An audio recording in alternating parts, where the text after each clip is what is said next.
दोस्तों एक बात बताओ, सिर्फ क्या मुझे ही लगता है या फिर ये इंडियन गेमिंग कम्युनिटी में कोई बहुत बड़ी प्रॉब्लम चल रही है? और नहीं, मैं ग्राफिक की या फिर इंटरनेट की बात नहीं कर रहा, मैं माइंडसेट की बात कर रहा हूँ। आज इंडियन गेमिंग का मतलब ही सिर्फ कुछ गेम रह गया है। अगर किसी को जीटीए पसंद है तो कमेंट आ जाएंगे बीजीएमआई खेलो, और अगर किसी को स्टोरी गेम पसंद है तो आएगा भाई ऑनलाइन आजा। भाई अगर किसी ने पीसी गेमिंग की बात कर दी तो लोग कहते हैं अमीर का चोदा। आई मीन सीरियसली, गेमिंग का मतलब सिर्फ एक गेम और एक प्लेटफॉर्म कब से हो गया यार?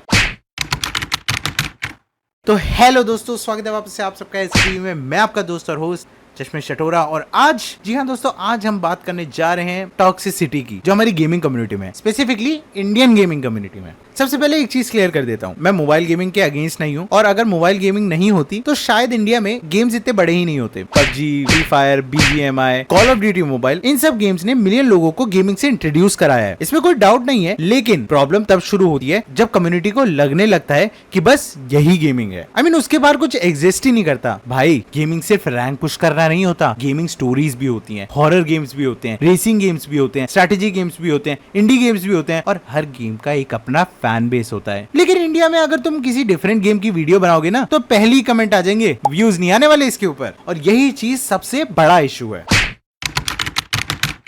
और अब आते हैं सबसे फनी टॉपिक पे। हर साल नए फ्लैगशिप फोन्स लॉन्च होते हैं, 80,000 के, 1,20,000 के, कभी कभी तो 1,50,000 रुपए का भी होता है। भाई आईफोन हर साल नया लॉन्च होता है, ठीक है, और लोग प्राउडली बोलते हैं भाई लेटेस्ट फोन लिया है, कांग्रेचुलेशंस। लेकिन भाई अगर पीसी की बात आती है ना, तो इंसान बोलता है भाई पीसी भाई बहुत महंगा है। सच में देखो, एक अच्छा गेमिंग पीसी सिर्फ गेमिंग के लिए नहीं होता, तुम उस पर एडिटिंग कर सकते हो, स्ट्रीमिंग कर सकते हो, कोडिंग कर सकते हो, graphic designing, 3D music production, office work, college product, सब कुछ। और उसके पार्ट्स अपग्रेड भी होते हैं। फोन देखो 2-3 साल में बैटरी की हेल्थ डाउन हो जाती है, स्टोरेज फुल हो जाती है, परफॉर्मेंस स्लो हो जाती है, फिर नया फोन लेना पड़ता है। मैं ये नहीं बोल रहा कि फोन मत लो, मैं सिर्फ इतना बोल रहा हूँ कि कभी कभी हम नेसेसिटी और प्रायोरिटी में डिफरेंस ही भूल जाते हैं।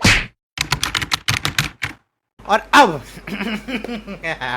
अब बात आती है टॉक्सिसिटी की। इंडियन गेमिंग कम्युनिटी में एक अजीब ट्रेंड है, अगर तुम मोबाइल गेमर हो तो पीसी वाले तुम्हें जज करेंगे, और तुम अगर पीसी गेमर हो तो मोबाइल वाले बोलेंगे टच ग्रास। अगर तुम कंसोल पे हो तो दोनों तरफ से मीम्स आएंगे, और अगर किसी को सिंगल प्लेयर गेम्स पसंद है ना, उसको बोरिंग बोल दिया जाता है। भाई हर किसी का गेमिंग टेस्ट ना अलग होता है, किसी को कॉम्पिटिटिव गेम्स पसंद है, किसी को हॉरर, किसी को ओपन वर्ल्ड, किसी को माइनक्राफ्ट, किसी को जीटीए, किसी को असैसिन्स क्रीड, और ये बिल्कुल नॉर्मल है। हर चीज वॉर बनाने की जरूरत नहीं है। और अब हम बात करते हैं कंटेंट क्रिएटर्स की। भाई वो भी इस प्रॉब्लम का पार्ट बन गए। नए गेम्स आते रहते हैं, ठीक है, अमेजिंग गेम्स, लेकिन क्रिएटर्स को पता है कि अगर वो नए गेम की वीडियो बना देंगे व्यूज हो जाएंगे आधे, इसलिए वही सेम कंटेंट रिपीट होता रहता है, same thumbnails, same challenges, same reaction, same game. भाई सही बताऊं तुम लोगों को, माइनक्राफ्ट एक ऐसा गेम है जो सदियों से चलता आ रहा है, सदियों से, ठीक है, लोगों को पसंद आता है, नो डाउट वो पसंद आता है। सैंडबॉक्स गेम है, ठीक है, तुम उस पर अपनी कुछ भी बना सकते हो, तुम कैसे भी प्रोग्रेस कर सकते हो, बट भाई माइनक्राफ्ट ही देखते रहते हैं लोग। एल्डन रिंग जैसी गेमें हैं भाई, एल्डन रिंग हो गई, सेकीरो हो गई, लाइज ऑफ पी हो गई, डार्क सोल्स हो गई, उसके बाद भाई ये तो मैं केवल सोल्स गेम के नाम ले रहा हूँ। अगर मैं नॉर्मल क्रिम्सन डेजर्ट की बात करूँ, फिर उसके बाद साइबरपंक की बात करूँ, स्पाइडरमैन हो गया, स्पाइडरमैन 2 हो गया, बैटमैन की पूरी सीरीज हो गई, कौन देखता है? कोई नहीं देखता।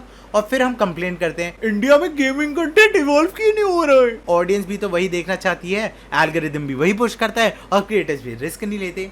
भाई ये साइकिल कब टूटने वाली है? और अब बात आती है कि हम इसमें क्या चेंज ला सकते हैं। अगर हम जेन्युइनली चाहते हैं कि इंडिया ग्लोबल गेमिंग इंडस्ट्री में आगे बढ़े, तो सिर्फ एक गेम से काम नहीं चलेगा। नए नए जॉनर्स ट्राई करो, स्टीम की सेल देखो, फ्री गेम्स को एक्सप्लोर करो, इंडी डेवलपर्स को सपोर्ट करो, भाई इंडियन गेम डेवलपर्स को भी सपोर्ट करो, और सबसे इंपॉर्टेंट दूसरे गेम्स को नीचा दिखाना बंद करो। गेमिंग कोई रिलीजन नहीं है, ना ही कोई प्लेटफॉर्म सुपीरियर है। जो तुम्हें एंजॉय करना है वो करो, बस दूसरों को भी करने दो। प्लस भाई अगर कोई नई वीडियो बना रहा है ना, तो जाओ देखो भाई, अप्रिसिएशन करो, एक्सप्लोर करो उसे।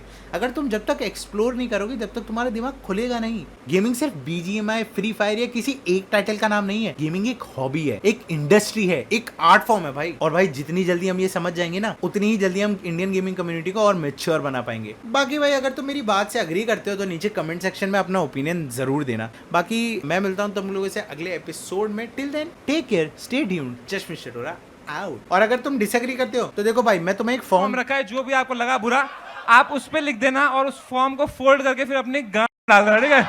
Bye bye.